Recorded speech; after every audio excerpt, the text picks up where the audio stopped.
Hi folks, hope you're all good. Okay, this is a reply video to a friend of mine who goes by the name of a very stable genius. Uh, I can confirm that this person is very stable and is also a genius, so it's a completely apt name that he's got. Mr. Genius, as I'll call you from now on. Thanks very much for doing a reply video to me. I didn't notice it for a few weeks. I noticed it last week, but my time management let me down, and I didn't manage to do a reply video then. So here I am now. You complimented my looks. This is a rare event, so I should thank you very warmly for that and return the favor. You are looking great yourself. So yeah, great to hear from you. And you seem to have lost. I'm not sure exactly how much now, but around 10 kilos, is it? And you're in your current. You didn't want to call it a detox, but your current cutting out of processed food. So that's absolutely fantastic. I've lost more weight than that, but over the last like 2 years. In the last year, I haven't really lost anything. But as I was saying in the last video, I think after December, I have tried to get back on track. But I don't think I've lost very little weight. But I feel I'm back on track and I'm kind of in control of it. I've certainly done well with the coffee. I'm pretty much off the coffee now, and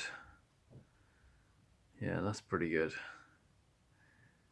But yeah, you're saying okay. You say in your video that you're eating 1,400 calories. That's incredibly low. That's wow. That is. I mean, you're a lot lighter than me, and that really does. That's probably why I'm even when I'm restricting the calories, I'm on about 2,000 a day. I don't, as I said in my last video, I'm not measuring it in daily things. I kind of have hourly sort of rations. So if I stay up late, I earn more food. But it does work out based on the amount of time I am awake to be around 2,000 calories. So yeah, and also you're doing a ton of running, so that's yeah, you must be just burning it off. That's why you're down at 70 kilos. I'm on 88 kilos, I think, at the moment. So that's I'm a bit chubbier than you are, but to be honest, I'm pretty happy staying where I am. As long as I don't go up, I think it's reasonably healthy.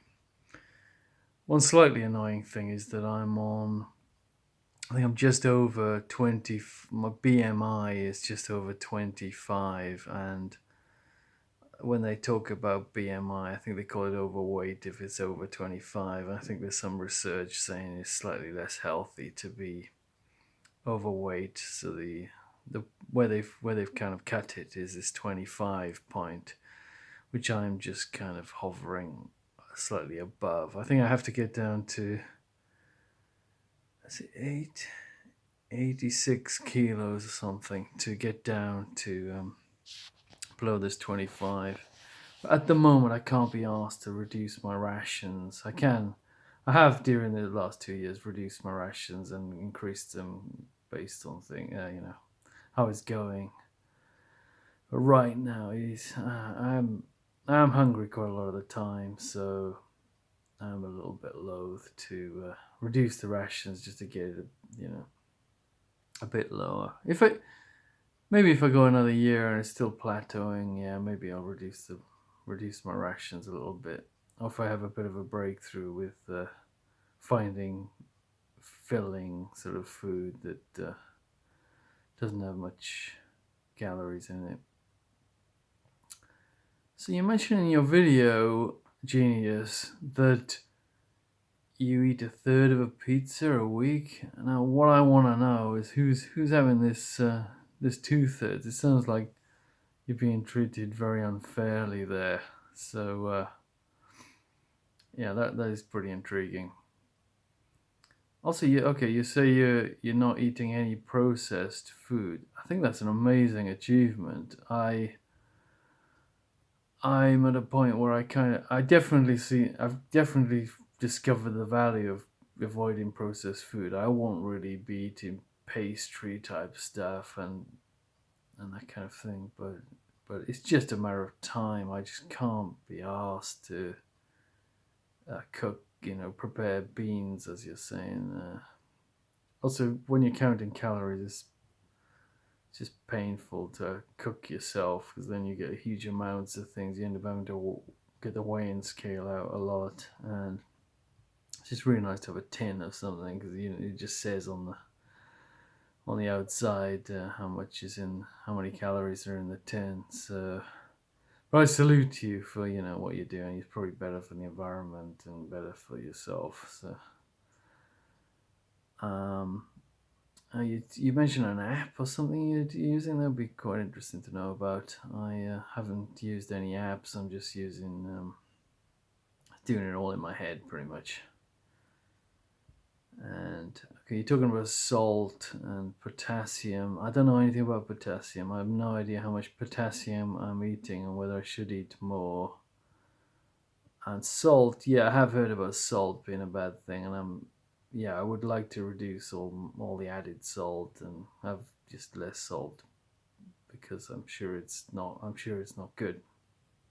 But I'm not really counting it. I haven't got a clue. I'm pretty way over your daily recommended salt intake. So I do eat quite a few bananas. Maybe you hinted that bananas have potassium in them, so that could be a good thing. You also mentioned something about learning Spanish, which is interesting to me because I am learning Spanish and I didn't have a New Year's resolution about it, but it has worked out that 2 months ago, January, I really started turbocharging my Spanish learning. So I'm doing a few hours a day, which is all while I'm doing other things mostly. So I'm going to Argentina with the family in the summer, so that's been a really motivating thing to try and get a little bit better at the Spanish. But I've been struggling, like I've been like 25 years or something learning Spanish. I'm really not fluent at all, so I really can't understand it when people talk at any kind of normal speed. So I'm really trying to just do loads of listening. God knows if it'll work. Probably do a video about it if I have any success, anything to brag about. I'll probably make a video about it. I'd be interested to share. I mean, if I do have some success with this, I would like to share my tips with other people, I guess. Anyway, I think that's enough for now. Very stable genius. I won't say your name. You didn't say my name. Thanks for embracing my new name on YouTube. I'm using my normal name in real life, but I've got this new name on YouTube. So anyway, all the best. I'll see you around.